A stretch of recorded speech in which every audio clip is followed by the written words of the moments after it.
Dans cette vidéo, M. Rachid Nekaz explore l'opération secrète menée par la France au Maghreb entre novembre 1977 et juillet 1978, connue sous le nom des « Opération Lamentin ». Sous la présidence de Valéry Giscard d'Estaing, cette mission visait à semer la discorde entre le Maroc et l'Algérie pour servir les intérêts stratégiques et économiques français. Les objectifs principaux de l'opération étaient repousser les forces du Front Polisario hors de Mauritanie, protéger les mines de fer de Zouérate, essentielles à l'économie française, maintenir la division entre l'Algérie et le Maroc afin d'empêcher l'émergence d'une puissance fédérale en Afrique du Nord.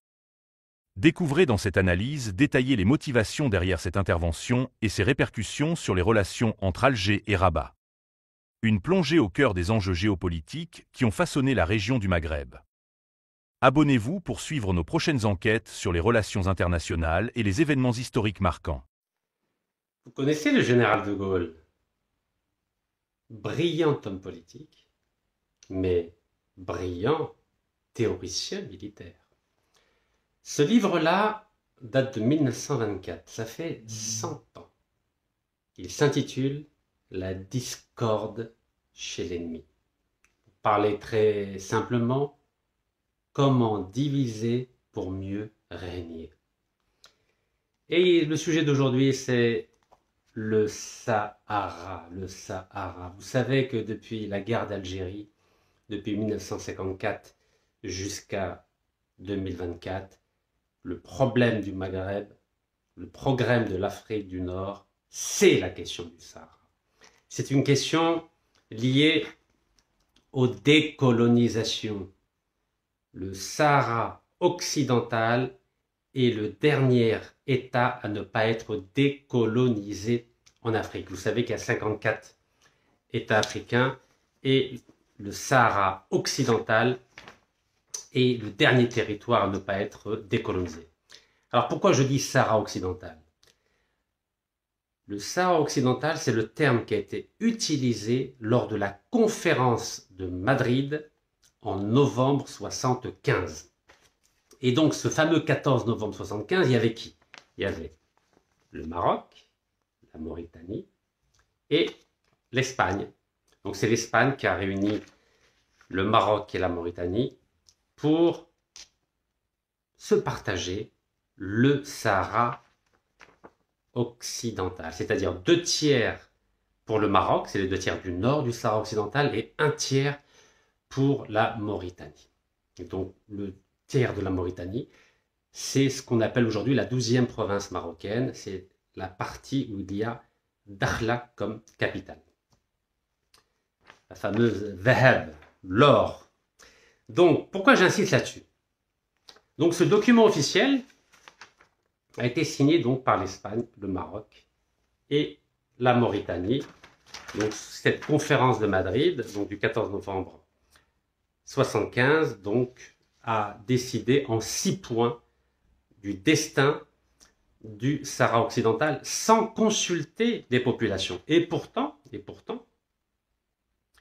dans le point numéro 3 de cet accord de la conférence de Madrid du 14 novembre 1975, il est dit très clairement « L'opinion de la population sahraoui, exprimée par l'intermédiaire de la Jama'a, donc de l'Assemblée, sera respectée. » En clair, il faudra tenir compte de l'opinion de ces populations.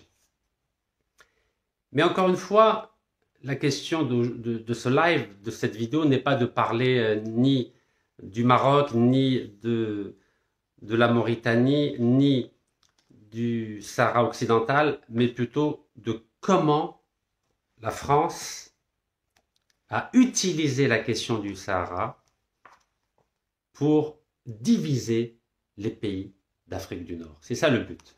Et je vais vous parler d'une opération dont personne ne parle. Je dis bien personne. C'est l'opération Lamentin. C'est le propos de cette vidéo. L'opération Lamentin, c'est une opération militaire secrète de la France à l'époque du président Giscard d'Estaing à partir de novembre 1977 jusqu'en juillet 1978. Et cette opération militaire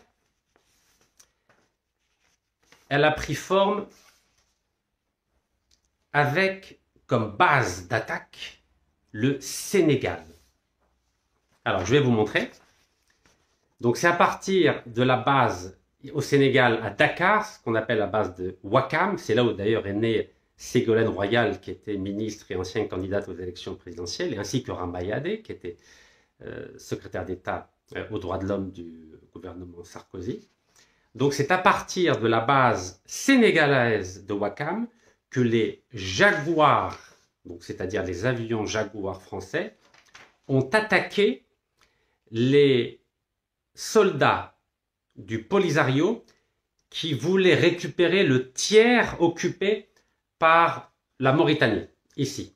Donc le fameux tiers que la Mauritanie a pris selon les accords de la conférence de Madrid du 14 novembre 1975. Donc le Polisario, soutenu par l'Algérie, a attaqué la Mauritanie pour dire il faut sortir du territoire qui appartient donc aux Sahraouis. Et la France, qui contrôlait les mines de fer de Zouiret, Zouiret c'est en Mauritanie, c'est ici, il y a un train qui part de Zouiret jusqu'à Ouadhibou, le port de Ouadhibou. C'est là qu'il achemine le fer du gisement de Zouiret. C'est 650 km de train, donc pour acheminer le fer et ainsi l'amener en France.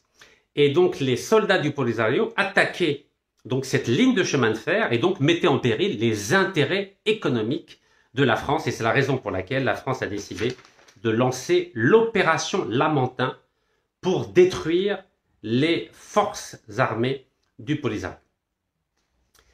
Alors pourquoi le Sénégal est entré dans cette histoire? À l'époque, le président du Sénégal, depuis 1960, c'était le grand intellectuel, ami de l'ancien président français Georges Pompidou. Ils étaient ensemble à l'école, donc au lycée Louis le Grand. C'est Léopold Sédar Senghor, le fameux chantre de la négritude. Et M. Senghor, le président sénégalais, a décidé de soutenir cette opération Lamentin pour détruire le Polisario, car, dit-il, je veux avoir ma part du gâteau. Parce qu'à l'époque, la Mauritanie, que vous voyez ici en jaune, était extrêmement fragilisée. Et le président sénégalais, M. Senghor, a dit à Giscard d'Estaing, le président français, si la Mauritanie devait être coupée en plusieurs morceaux, car l'État mauritanien était extrêmement faible, à l'époque c'était le président Mokhtar Ould Deddah, dont la femme d'ailleurs était française. Et donc le président Senghor a dit, si vous décidez de diviser la Mauritanie, je veux avoir ma part jusqu'au fleuve Sénégal qui est là. Voilà, donc il voulait prendre en gros un bon tiers de la Mauritanie, dans le cas bien sûr où il y aurait ce qu'on appelle la sécession de la Mauritanie.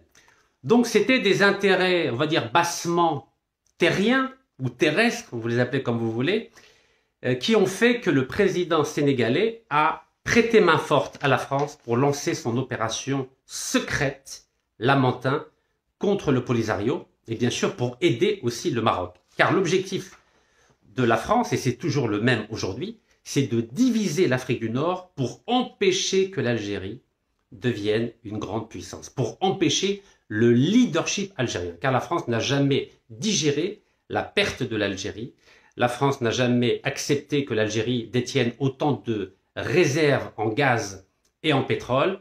En clair, la France n'a jamais accepté, n'accepte pas et n'acceptera jamais que les pays d'Afrique du Nord constituent une seule fédération, un pôle de puissance. Et c'est la raison pour laquelle, à chaque fois qu'un pays sera fort en Afrique du Nord, la France systématiquement soutiendra, a soutenu et soutient le pays qui est considéré comme faible.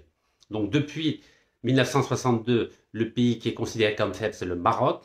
C'est donc la raison principale du soutien de la France au Maroc. Mais le jour où le Maroc deviendra fort, à ce jour-là, la France soutiendra d'autres pays, par exemple l'Algérie ou la Mauritanie, contre le Maroc. C'est la stratégie de la discorde qui a été échafaudée en 1924 par le général de Gaulle avec ce livre-là que je vous indique, La discorde chez l'ennemi, c'est-à-dire créer des problèmes chez l'ennemi.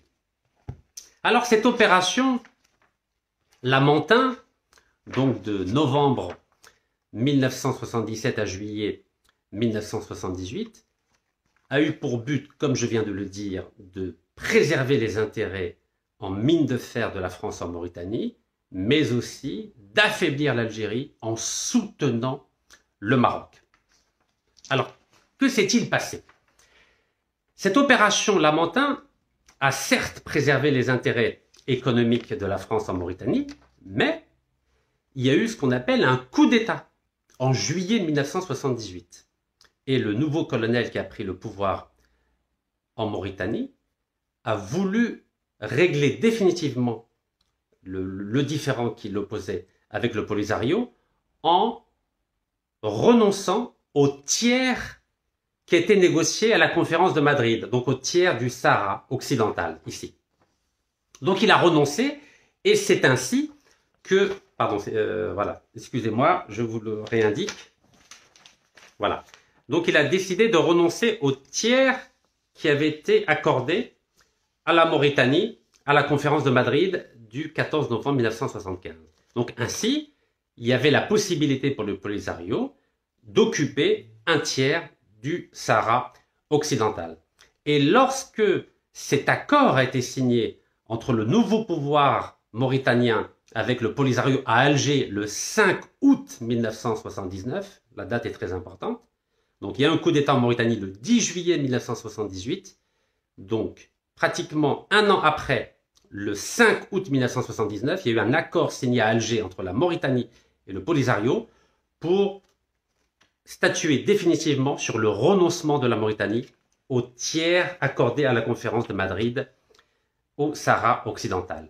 9 jours après cet accord, je dis bien 9 jours, c'est-à-dire le 14 août 1979, le roi marocain Hassan II a envoyé les forces armées royales marocaines pour envahir le tiers qui avait été réservé à la Mauritanie. Et c'est ainsi que Dakhla, qui est la capitale de ce qu'on appelle la 12e province marocaine, a été occupée par les Marocains. Et ainsi, les Polisario s'est retrouvé avec rien du tout. Et ainsi, et a dû retourner donc à Tindouf, dans sa base arrière, où il y a des populations qui sont dans un état d'apatride, en situation d'apatride, depuis 1975. Donc, la France, ce merveilleux pays, a toujours joué cette carte de la discorde, de la division en Afrique du Nord. Et je vais vous donner un exemple qui va vous permettre d'éclairer un peu la situation actuelle. Donc là, on est à gauche, on est en 1975.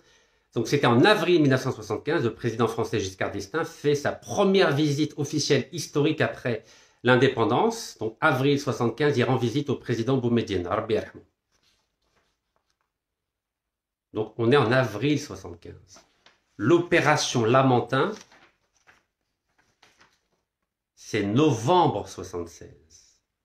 C'est-à-dire un an et demi après, le président français a trahi la promesse qu'il avait faite au président algérien de ne pas s'impliquer dans la question entre le Maroc et l'Algérie par rapport à la question du Sahara occidental. Donc un an et demi après, le président français a trahi le président algérien. Regardez ce qui s'est passé 2022. 2022, le président français Emmanuel Macron rend visite au président algérien à Alger et bien sûr, ils se mettent d'accord sur une feuille de route pour que la France reste neutre sur la question du Sahara occidental entre l'Algérie et le Maroc. Donc on est en juillet-août 2022. Qu'est-ce qui se passe le 31 juillet 2024? Ce même président français qui avait promis à l'Algérie de rester neutre par rapport à la question du Sahara occidental fait une déclaration écrite pour dire qu'il reconnaît la marocanité du Sahara occidental. Donc c'est exactement la même trahison qui a eu lieu donc en avril 1975. Avril 1975, le président français dit qu'il sera neutre par rapport à la question du Sahara. Juste après, un an et demi après, il lance son opération secrète Lamentin. Donc à l'époque, la France a semé la zizanie en Afrique du Nord avec cette opération militaire, l'opération Lamentin. 48 ans après, la France sème la zizanie en Afrique du Nord, cette fois-ci avec une opération diplomatique. Pourquoi je vous raconte cette histoire-là? Je vous raconte cette histoire-là pour vous dire que la politique française en Afrique du Nord est une politique de division. Car la France n'a aucun intérêt à ce que les pays d'Afrique du Nord soient unis. Par le passé, dans le présent et dans l'avenir, la France ne favorisera jamais, jamais, jamais l'union des pays d'Afrique du Nord, encore moins l'union des pays africains dans le cadre d'une unité africaine telle qu'elle est prônée par l'Organisation de l'Unité africaine à Addis Abeba. C'est le sens de ce qui a été défini dès 1924 par le général de Gaulle avec sa théorie de la discorde chez l'ennemi, c'est-à-dire semer la zizanie chez l'ennemi. Car pour la France, les pays africains seront toujours des ennemis. Ce sont des pays qui doivent simplement se contenter de fournir les matières premières, que ce soit du fer, la bauxite, du gaz, du pétrole, de l'or, des diamants. C'est la seule fonction qui est attribuée à l'Afrique pour l'État français, quelle que soit la couleur du président qui sera aux affaires. Donc je vous invite à lire le livre de M. Grosser, donc les affaires étrangères, donc de 1944 à 1989 pour comprendre ce qui se passe. Et je finirai donc sur une note de pragmatisme, car, comme dirait le philosophe américain William James, la politique étrangère est toujours guidée par un souci pragmatique, c'est-à-dire défendre les intérêts des États. Donc je finis avec cette phrase de l'écrivain Guillaume Blanc sur les décolonisations. Donc c'est la page 376 que je vais vous lire pour finir cette vidéo. Les Espagnols ont quitté le Sahara occidental à 1975 et depuis celui-ci est soumis aux appétits de ses deux voisins, au nord le Maroc et au sud la Mauritanie. Ces derniers se disputent le contrôle du Sahara occidental où, en 1976, le Front Polisario déclare l'indépendance de la République arabe sahraoui démocratique. Soutenu par son troisième voisin, l'Algérie, le Front réussit une percée décisive contre la Mauritanie en décembre 1977. C'est ce qui a déterminé l'opération secrète Lamanta. Mais les soldats du Polisario y prennent en otage des ressortissants français. Donc le Polisario avait pris en otage des ressortissants français. Et Giscard en profite, je répète cette phrase, Giscard en profite pour lancer l'opération Lamanta. Je ne sais pas si ça vous rappelle un événement actuel depuis plus d'un an. C'est les fameux otages pris par le Hamas à Gaza. Et Netanyahou a profité de la prise des otages pour détruire Gaza et pour créer un véritable génocide chez les Palestiniens. Donc, et Giscard en profite pour lancer l'opération Lamanta. L'armée de l'air et ses parachutistes repoussent les combattants du front hors de Mauritanie, puis la France contraint cette dernière à céder sa part du Sahara occidental au Maroc de Hassan II. Donc c'est la France qui a obligé la Mauritanie à céder sa part du Sahara occidental au Maroc de Hassan II. Le message ne pourrait être plus clair. Donc c'est pas moi qui le dis, c'est Guillaume Blanc, le livre Décolonisation.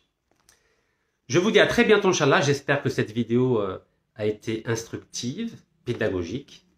Je vous le rappelle, en tant qu'Algérien, je défends les intérêts de l'Algérie et en tant que panafricain, je défendrai toujours les intérêts de tout le continent africain contre celles et ceux qui veulent semer la discorde, comme le général de Gaulle l'avait théorisé en 1924 avec ce livre, La discorde chez l'ennemi.